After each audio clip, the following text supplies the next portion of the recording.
ನನ್ನ ನೆನಪಿದೆ ದಿಲೀಪ್, ನಾನು ಶಾಲೆಯಲ್ಲಿ ಒಂದು ಎಸೆ ಬರೆದಿದ್ದೆ, there was a poor teacher ಅಂತ. ನನ್ನ ಮೇಸ್ಟ್ರಿಗೆ ಭಾರಿ ಕೋಪ ಬಂದ್ಬಿಡ್ತು, ಇಂಗ್ಲೀಷ್ ಮೇಸ್ಟ್ರಿಗೆ. ಏನು ಬರೆದಿದ್ಯಾ, ಬುದ್ಧಿ ಇದೆಯಾ ನಿನಗೆ? 2 ವಿಶೇಷಣ ಜೊತೆಗೆ ಬರೆಸಬಾರ್ದು ಅಂತ ಹೇಳಿಲ್ಲ ನಿಮಗೆ ಅಂದರು. ಡೋಂಟ್ ಯೂಸ್ 2 adjectives ಟುಗೆದರ್ ಅಂದರು. ನಾನು ಎಲ್ಲಿ ಯೂಸ್ ಮಾಡಿದ್ದೀನಿ ಸರ್ ಅಂದೆ. ಮತ್ತೇನು ಬರೆದಿದ್ದೀನಿ ನೀನು? There was a poor teacher ಅಂತ ಬರೆದಿದ್ಯಾ. ಟೀಚರ್ ಅಂದರೆ ಪುವರು, ಮತ್ತೇನು ಪುವರ್ ಟೀಚರು ಅಂತ ಹಾಗಿತ್ತು ಕಾಲ. ಈಗ ಅಷ್ಟು ಪುವರ್ ಏನಿಲ್ಲ, ಆದರೂ ಕೂಡ ಕಷ್ಟದಲ್ಲಿದ್ದಾರೆ.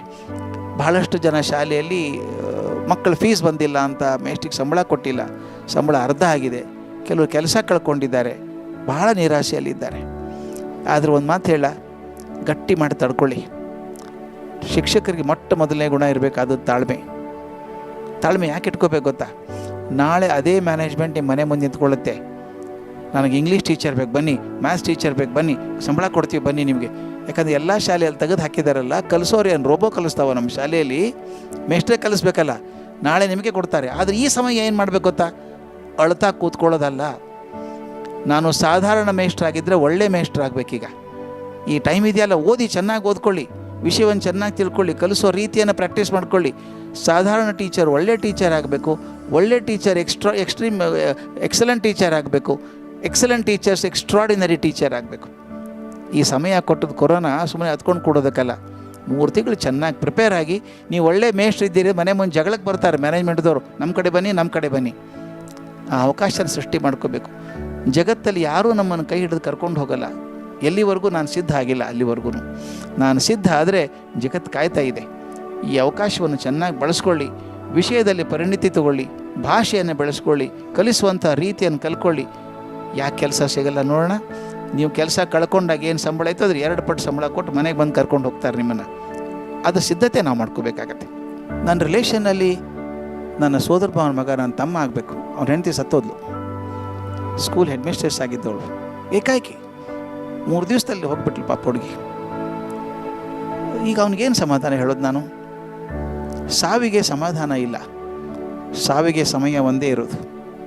ಸಮಯ ಕಳೆದಾಗ ಮಾತ್ರ ನೋವು ಕಮ್ಮಿ ಆಗುವಂಥದ್ದು, ಅದು ಮಾತಿನಿಂದ ಕಮ್ಮಿ ಆಗೋದಿಲ್ಲ. ಅವತ್ತಿನ ದಿವಸ ಏನು ಮಾತು ಹೇಳಿದ್ರು ಅದು ಪೊಳ್ಳೆ, ಏನು ಮುಟ್ಟಲ್ಲ. ಅದು ಹೇಳಬೇಕಾದದ್ದಿಷ್ಟೇ. ನೋಡಪ್ಪ, 2 ರೀತಿ ನೋಡ್ಕೋಬೇಕು ಇದನ್ನು. ಎಲ್ರಿಗೂ ಆದಂಥ ನೋವಿದು, ಆಗಬಾರ್ದಾಗಿತ್ತು, ಆಗೋಯ್ತು. ಇನ್ನೊಂದು ರೀತಿ ನೋಡೋದಾದರೆ, ಭಗವಂತ ನಮಗೆಲ್ಲರೂ ಹುಟ್ಟುವಾಗ ಚೀಟಿ ಹಾಕಿ ಕಳಿಸಿದ್ದಾನೆ, ಇಷ್ಟು ದಿವಸ ಇರಬೇಕು ನೀನು ಅಂತ. ಯಾವ್ಯಾವುದೋ ಕಾರಣ ಹುಟ್ಟಿಗೆ ಹೇಗೆ ಹೆಸರು ಬೇಕೋ ಹಾಗೆ ಸಾವಿಗೂ ಒಂದು ಹೆಸರು ಬೇಕಾಗತ್ತೆ. ಯಾರೇ ನೋಡಿ ತೀರ್ಕೊಂಡ್ರು ಏನಾಗಿತ್ತು ಅಂತ ಕೇಳ್ತೀವಿ. ತೀರ್ಕೊಂಡ್ರು ಅನ್ನೋದೇ ಸುದ್ದಿ. ಅದು ಕಾರಣ ತೊಗೊಂಡು ಏನು ಮಾಡೋದು ನಾವು? ಹಾರ್ಟ್ ಅಟ್ಯಾಕ್ ಆಗಿತ್ತಾವ, ಬ್ರೈನ್ ಹೆಮರೇಜ್ ಆಗಿತ್ತ ಅವ್ರಿಗೆ, ಆಕ್ಸಿಡೆಂಟಲ್ಲಿ ಹೋದ್ರ ಅಂದರೆ ಹುಟ್ಟಿಗೆ ಹೇಗೆ ಹೆಸರು ಇದೆಯೋ ಸಾವಿಗೂ ಒಂದು ಹೆಸರು.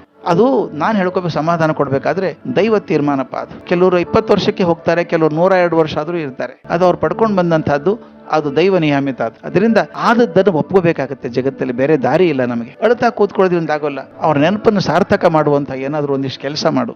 ಅವ್ರ ನೆನಪಿಗೋಸ್ಕರ ಒಂದು ಏನಾದರೂ ಕೆಲಸ ಮಾಡು, ಶಾಶ್ವತ ಮಾಡು. ಹಾಗೆ ನಾವು ಯಾರೂ ಶಾಶ್ವತರಲ್ಲ, ಆದರೆ ನಾವು ಮಾಡೋ ಕೆಲಸದಿಂದ ಅಥವಾ ನಮ್ಮ ಹೆಸರಿನಿಂದ ಆಗುವಂಥ ಕೆಲಸಗಳಿಂದ ನಾವು ಶಾಶ್ವತರಾಗ್ತೀವಿ. ದಯವಿಟ್ಟು ಕಳಿಸಿ. ಈಗ ಕೃಷ್ಣರಾಜ ಸಾಗರ್ ಅಂತಿದೆ, ನಾವು ಇವತ್ತು ಅದನ್ನು KRS ಅಂತ ಕರಿತೀವಿ, ಮೈಸೂರಲ್ಲಿದೆ. ಒಂದು ಕೃಷ್ಣರಾಜ ಸಾಗರ್ ಕಟ್ಟೋದ್ರಿಂದ ವಿಶ್ವೇಶ್ವರಯ್ಯನವರು ಕೃಷ್ಣರಾಜ ಒಡೆಯರನ್ನು ಶಾಶ್ವತ ಮಾಡಲಿಲ್ವಾ?